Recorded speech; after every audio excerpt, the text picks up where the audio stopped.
여러 가지 공공장소에서 실천해야 할 예절과 배려를 알아봅시다.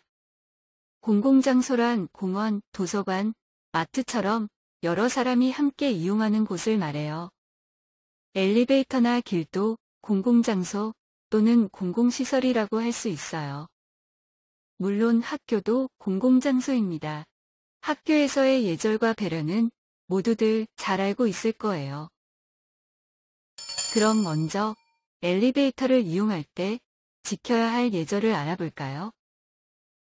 첫째, 엘리베이터가 도착하면 그 층에 내리는 사람이 먼저 내리고 나서 타야 해요. 새로 타는 사람이 먼저 타버리면 내리려는 사람이 나오기 불편하기 때문이에요. 둘째, 그래서 엘리베이터를 기다릴 때는 문에서 약간 떨어져서 기다리는 것이 좋아요. 셋째, 엘리베이터 안은 좁기 때문에 큰 소리로 말하거나 통화를 하지 않아요. 넷째, 기침이나 재채기가 나올 때는 다른 사람에게 침이 튀지 않도록 옷소매로 입을 가려요. 다섯째, 엘리베이터 문이 닫히려고 할 때 다른 사람이 오고 있으면 열린 버튼을 눌러서 기다려드려요. 다음 엘리베이터를 기다리지 않아도 되어서 무척 고마워할 거예요. 여섯째, 누군가가 나를 위해 열린 버튼을 눌러주었을 때는 고맙습니다 하고 인사하면 좋겠죠? 일곱째, 이번 층에 내려야 하는데 사람이 많아서 길이 막혀 있을 때는 실례합니다. 내리겠습니다. 라고 말을 해요. 만약 이런 말을 하지 않고 그냥 사람들을 밀고 나오려고 하면 다들 깜짝 놀라고 불편할 거예요. 이번에는 길에서 지켜야 할 예절을 알아볼까요? 첫 번째 문장의 초성은 어떤 단어일까요? 이 사진이 힌트입니다.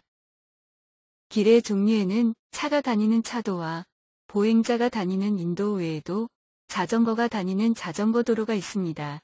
보행자가 자전거 도로로 다니면 자전거와 부딪힐 수 있어서 위험하고 자전거가 다니는 것을 방해할 수 있으니 인도로 다니는 것이 좋습니다. 그럼 1번 문장을 다 같이 읽어볼까요? 자전거 도로로 다니지 않고 인도로 다녀요.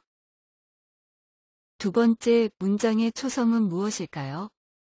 길에서 다른 사람과 마주쳤을 때 부딪히지 않고 지나가기 위해서 각자 어느 쪽으로 다닐 것인지 미리 약속을 정해 놓았어요.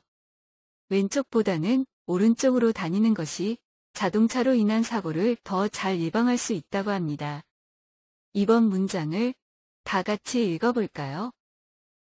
마주 오는 사람과 만났을 때는 각자 오른쪽으로 지나가요. 세 번째 문장의 초성은 무엇일까요? 길을 걸을 때 사용하지 않아야 하는 것, 바로 휴대폰입니다. 핸드폰이라고 말해도 맞아요. 앞을 보지 않고 휴대폰을 사용하며 걸으면 다른 사람과 부딪힐 수 있어요. 전봇대에 부딪히거나 턱에 걸려 넘어져서 다치는 사고도 많이 일어난다고 해요. 걸으면서 휴대폰을 사용하는 행동은 다른 사람에게도 피해를 주고 나 자신도 위험해지는 행동이므로 하지 않기로 해요.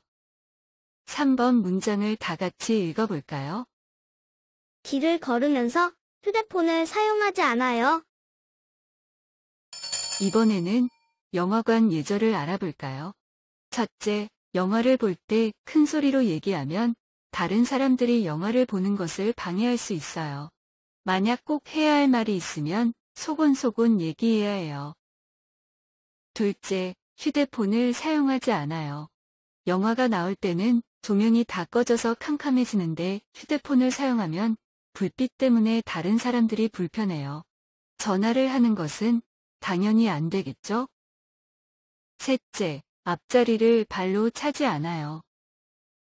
넷째, 음료수병이나 팝콘 그릇 등 쓰레기는 가지고 나와서 쓰레기통에 버려요. 이번에는 공중목욕탕 예절입니다. 여러분은 공중목욕탕에 가본 적이 있나요? 공중목욕탕도 여러 사람이 함께 사용하는 곳이기 때문에 지켜야 할 예절이 많아요. 첫째, 탕에 물이 더러워지지 않도록 몸을 다 씻고 나서 탕에 들어가야 해요. 둘째, 다른 사람에게 물이 튀지 않도록 조심해요.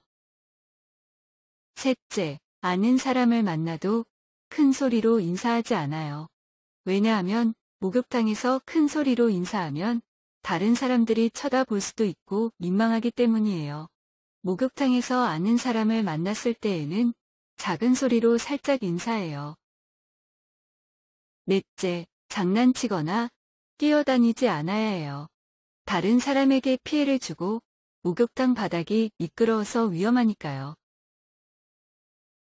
공중 화장실 예절도 아주 중요해요. 잘 기억해 두었다가 영화관이나 마트, 휴게소의 화장실에 갔을 때 꼭 실천해 주세요. 물론 학교 화장실에서도 지켜야겠죠? 첫째, 문을 열기 전 꼭 노크를 해요. 둘째, 화장실 변기에 물티슈는 버리면 안 돼요. 물티슈는 물에 녹지 않아서 변기가 막힐 수도 있어요. 셋째, 변기 뚜껑을 덮고 물을 내리고 다시 변기 뚜껑을 열어서 확인해요. 혹시 용변이 내려가지 않았다면 다음에 사용하는 사람이 깜짝 놀라기 때문이에요. 넷째, 손을 깨끗이 씻고 나와요. 공중 화장실 예절을 동영상으로 한 번 더 공부해봐요. 슬기로운 화장실 생활. 화장실을 이용할 때 세 가지를 꼭 기억해요. 첫째, 물티슈는 물에 풀리지 않기 때문에 절대로 변기에 버리면 안 돼요. 둘째, 물을 내릴 때 세균이 퍼질 수 있기 때문에 변기 뚜껑을 꼭 덮고 물을 내려요. 셋째, 다음 사람이 놀라지 않도록 물이 다 내려간 뒤에 변기 뚜껑을 열어서 잘 내려갔는지 확인해요. 그럼 이제 화장실에서 다시 한번 공부해 봅시다. 화장실을 이용할 때는 먼저 손잡이에 디어슨이라는 글자를 확인하고 나서 혹시 모르니 노크도 해보고 아무도 없으면 들어가요. 문을 잘 잠그고 시트가 올려져 있다면 내리고 안전하게 앉아서 볼일을 봐요. 볼일을 다 본 뒤에는 위생을 위해 변기 뚜껑을 반드시 덮고 물을 내려요. 물을 내릴 때는 3초 정도 꼭 누르고 있어야 물이 내려가요. 짧게 누르고 손을 떼면 물이 내려가지 않아요. 샤 소리가 나는 동안 기다렸다가 변기 뚜껑을 열어서 잘 내려갔는지 확인해요. 손을 깨끗이 씻고 나가요. 지금까지 이웃을 위해 실천해야 할 예절과 배려를 공부했습니다. 다른 사람을 위해 배려하는 것은 조금 불편하고 어렵지만 여러 사람들이 함께 행복하게 살아갈 수 있게 해줍니다. 모두들 꾸준히 익히고 실천해서 멋진 이웃이 되기를 바랍니다. 우리 모두 멋진 이웃이 되기 위해 노력해요.